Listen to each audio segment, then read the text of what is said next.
Hi అండి. అందరూ బాగున్నారా? నేనైతే చాలా చాలా బాగున్నాను. ఏంటక్క ఎక్కడో పెద్ద ప్లేసే ఎక్కడికో వెళ్ళిపోయినట్టున్నావు అనుకుంటున్నారా? ఎక్కడికి వెళ్ళలేదండి. జస్ట్ ముంబైలో అనమాట. మీకు వచ్చేసి ఇది ఎయిర్పోర్ట్ అనేది చాలా బాగుందనేసి వీడియో చేస్తున్నాను అనమాట. నాకైతే పిచ్చ పిచ్చగా నచ్చేసింది. మామూలుగా లేదు అసలు. ఎయిర్పోర్ట్ అనేది ఎయిర్పోర్ట్నే ఉంది చూడడానికి అనుకుంటారేమో. ఎయిర్పోర్ట్ కూడా నన్ను అడిగితే ఒక స్వర్గం లాగా ఉందన్నమాట ఇది. అసలు ఇది చూసిన తర్వాత నాకు వీడియో చేయాలనిపించింది. చాలా చాలా బాగుందన్నమాట. చూసారు కదా, అసలు ఆ పైన ఉందండి లైటింగ్ అనేది. అసలు ఆ వర్క్కి మరి అసలు ఎలా చేశారనేది నాకు అసలు ఏం అర్థం కావట్లేదు. ఒక ట్రీ లాగా దాన్ని ఒక పెద్ద వృక్షాలు పెట్టి చేసినట్టుంది. మొత్తం లైటింగ్ మామూలుగా అయితే లేదు. చాలా చాలా బాగుంది. అందుకని మీకైతే చూపించడానికి అనేది వచ్చేసాను. ఇవనేసి మనకు వచ్చేసి ఇవన్నీ ఫ్లైట్ టైమ్స్ అనమాట. చూసారు కదా ఎక్కడ ఏంటనేది మొత్తం అన్నీ ఉన్నాయన్నమాట. మనకి ఇక్కడ వచ్చేసి ఇంటర్నేషనల్ ఎయిర్పోర్ట్ అనమాట ఇది. అంటే మన భారతదేశమే కాకుండా కతిమా అన్ని చోట్ల ఎక్కడ ఉన్న ఫ్లైట్లు కూడా యుఎస్ కానీ, అటు న్యూజిలాండ్ కానీ, ఆస్ట్రేలియా కానీ అట్లాంటి దేశాల నుంచి కూడా ఇక్కడికి డైరెక్ట్ ఫ్లైట్ అనేది అవైలబుల్లో ఉన్నాయన్నమాట. అలాగే మనకు వచ్చేసి చాలా చాలా బాగుందండి ఎయిర్పోర్ట్ అనేది. నాకైతే మెయిన్గా బాగా నచ్చింది ఏంటంటే మొత్తం చాలా కూలింగ్గా ఉందన్నమాట. మనం అసలు ఏసీ అనేది ఏసీ కంటిన్యూగా అలాగే చాలా చల్లగా ఉందన్నమాట. ఈ వేసవికాలం ప్రయాణం చేయాలనుకున్న వాళ్ళకి ఇదొక బెనిఫిట్ అనమాట. చూసారు కదా, నాకైతే బాగా నచ్చింది. అంటే నేను ఫస్ట్ టైం వెళ్ళాను కాబట్టి మాకైతే ఇలా అనిపించేసింది అనమాట. మీరు కూడా ఇలా చూసుంటే మాత్రం నాకు కామెంట్ చేయండి. అలాగే నాకైతే చాలా బాగా నచ్చింది.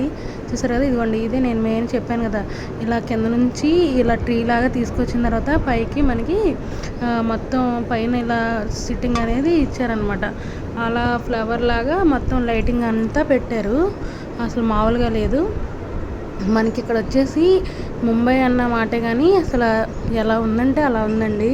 ఎయిర్పోర్ట్ మాత్రమే బాగుంది. ముంబై అయితే నాకైతే ఏమంతేం నచ్చలేదు. కానీ మనకు వచ్చేసి ఆర్థిక రాజధాని అంటారు కదా, అంటే ఇక్కడ కంపెనీలు కానీ లేదా ఇక్కడ ఉన్న మ్యానుఫ్యాక్చరింగ్ ఎక్కువ ఏదైనా సరే మ్యానుఫ్యాక్చరింగ్ అనేది ఇక్కడ నుంచే జరుగుతుందన్నమాట మనకి.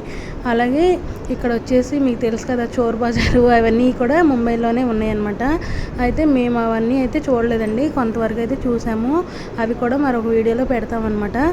అసలు ఎయిర్పోర్ట్ అనేది ఎంత పెద్దగా ఉందంటే మనం ఇదర్ నుంచి అదరికి వెళ్ళేసరికి దగ్గర మన ఒక ఊరు దగ్గర ఒక 40-50 కిలోమీటర్ల మొత్తం నిజంగా తిరగాలండి. ఎయిర్పోర్ట్ మాత్రమే దగ్గర మనకు వచ్చేసి అంత దూరం ఉంటుంది అనమాట. చూసారు కదా, అలాగే నేను మీకు ఫ్లైట్ అనేది ఎలా మూవ్ అవుతుంది ఏంటనేది కూడా వీడియోలో పెడతానమాట. చూసారు కదా ఫ్రెండ్స్ ఎలా ఉందో.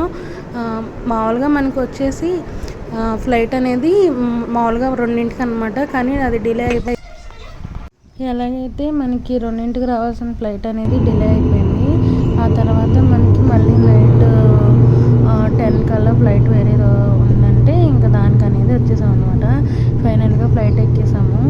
ఆ తర్వాత ఫ్లైట్ ఇలా అనేది మూవ్ అయిందనమాట. చూసారు కదా, నేను ఎందుకు ఈ వీడియో ఎలా పెడుతున్నావు అంటే చాలామందికి ఫ్లైట్ ఎక్కాలనేది నాకు తెలిసి మిడిల్ క్లాస్ చాలామందికి ఒక కళ అనమాట.